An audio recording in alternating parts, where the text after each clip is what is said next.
Hello नमस्कार दोस्तों, आपका स्वागत है हमारे यूट्यूब चैनल पर। दोस्तों, कल मेरा एनटीपीसी यूजी का एग्ज़ाम 13 अगस्त फर्स्ट शिफ्ट को बरेली में था। दोस्तों, उसी के बारे में बात करने वाले हैं कि पेपर का लेवल कैसा था, सिविल स्कोर कैसा था, क्वेश्चन कहाँ से आए थे।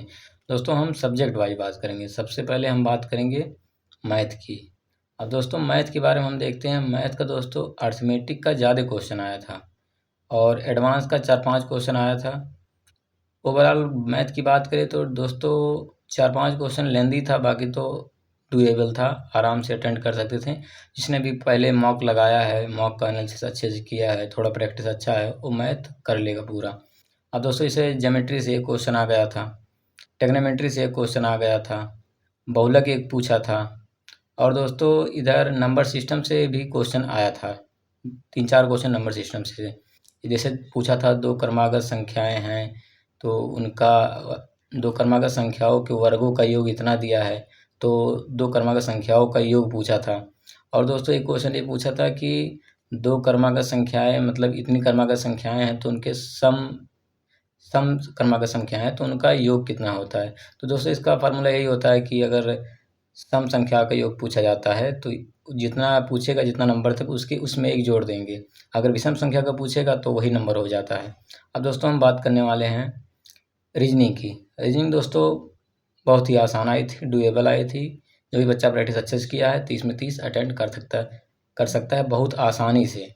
अब दोस्तों आपको रीजनिंग में इतना ही ध्यान देना है, जिनका आने वाली शिफ्ट में एग्जाम है, कि रीजनिंग में 2-3 टॉपिक का आपको प्रैक्टिस करके जाना है। एक सेटिंग अरेंजमेंट का 2-3 क्वेश्चन आया था, ठीक ठाक आया था। 7-7 क्वेश्चन बैठाना था वृत्त में। और दोस्तों 2-3 क्वेश्चन ऐसे था जो पजल का था, जैसे एक तल, दो तल, ऐसे ऐसे 7 तल तक था। उसमें बीच में M N P Q R S वो बैठाना था। इसका आप प्रैक्टिस करके जाएंगे तो रीजनिंग आप पूरी की पूरी अटेंड कर लेंगे। अब दोस्तों हम बात करने वाले हैं जीएस की। जीएस का दोस्तों 15 से 16 क्वेश्चन करंट अफेयर का आया था। और दोस्तों पॉलिटी का भी 3-4 क्वेश्चन, पॉलिटी हो गया 3-4 क्वेश्चन, हिस्ट्री का भी 3-4 क्वेश्चन। हिस्ट्री में तीनों हिस्ट्री से 200 क्वेश्चन आया था, चाहे वो एंशियंट हुआ, चाहे मेडिवल हुआ और चाहे मॉडर्न हुआ, तीनों जगह से क्वेश्चन आया था। और दोस्तों ये और हर साइंस से भी 3-4 क्वेश्चन आया था। पॉलिटी हो गया, ज्योग्राफी से भी 3-4 क्वेश्चन आया था। अब दोस्तों हम बात करने वाले हैं कुछ क्वेश्चन के बारे में जीएस के, जो हमने नोट किए हैं, उसको आपको हम बताते हैं। आप उस अनुसार अपने आने वाली शिफ्ट में तैयारी करके जाइएगा तो आपका पेपर अच्छा होगा। आप जानते हैं इसमें सीटें कम है तो कट ऑफ तो ज़्यादा जाना ही है। अगर आपकी तैयारी अच्छी रहेगी तो आपको अच्छा नंबर गेन कर पाएंगे। तो दोस्तों कुछ क्वेश्चन हमने नोट किया है। जैसे दोस्तों योजना से 2 क्वेश्चन पूछा था। एक श्यामा प्रसाद मुखर्जी रूर्बन मिशन, इसके बारे में पूछा था। एक कोई था रेलवे का, कोई था अतुल अमृत स्टेशन, ऐसा करके कोई था। एक क्वेश्चन उससे पूछा था, यानी कि 2 क्वेश्चन तो योजना से पूछ रहा है। और दोस्तों हम बात करते हैं जो कुछ क्वेश्चन हम नोट किए, जैसे कंप्यूटर से 2 क्वेश्चन पूछा था। एक पूछा था कंट्रोल प्लस आर करके पूछा था। और दोस्तों जो कुछ क्वेश्चन नोट किए हैं उसके बारे में बताते हैं। इसे पूछा था अमलिया केर जो हैं, ये महिला क्रिकेटर हैं, ये किस देश की हैं। दोस्तों ये न्यूजीलैंड की हैं। और पूछा था दोस्तों पृथ्वी अपनी धुरी पर कितने घंटे में एक चक्कर पूरा करता है, तो 24 घंटे में पूरा करता है। और दोस्तों पूछा था आईएमएफ के अनुसार जीडीपी ग्रोथ कितना परसेंट है, तो 6.4% है अभी आईएमएफ के अनुसार। और दोस्तों आर्टिकल पूछा था आर्टिकल 79 में क्या है, तो आर्टिकल 79 में राष्ट्रपति, राज्यसभा और लोकसभा मिलकर संसद का गठन होता है। और दोस्तों पूछा था कि भाग 21 के बारे में, भाग 21 में जो राज्यों के लिए विशेष प्रावधान है इसके बारे में पूछा था। और दोस्तों पूछा था 10 साल प्रथा किस राजा ने चलाया था, तो ये अकबर ने चलाया था 10 साल प्रथा। और दोस्तों पूछा था कुमाऊं हिमालय, कुमाऊं हिमालय की मतलब कुमाऊं हिमालय किस राज्य से संबंधित है, तो उत्तराखंड से संबंधित है। पूछा था रोलेट एक्ट 1919 में आया था।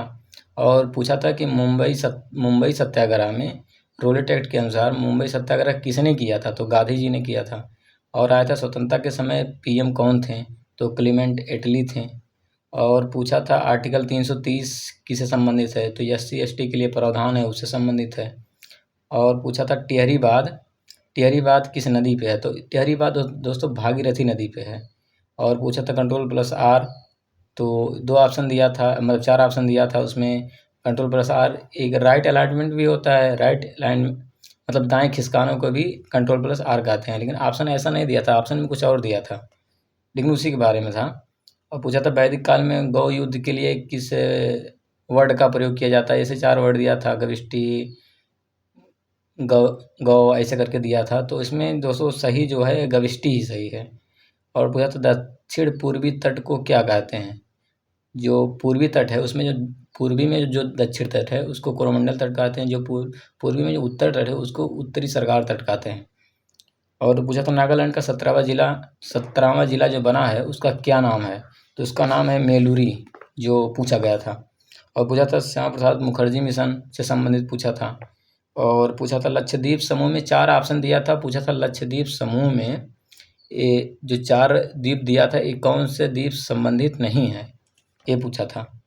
पूछा था और दोस्तों जो साइंस का क्वेश्चन पूछा था रासायनिक समीकरण दिया था, वो संतुलित करना था कि कौन सा चारों ऑप्शन में कौन सा समीकरण ऐसा है जो संतुलित है। और पूछा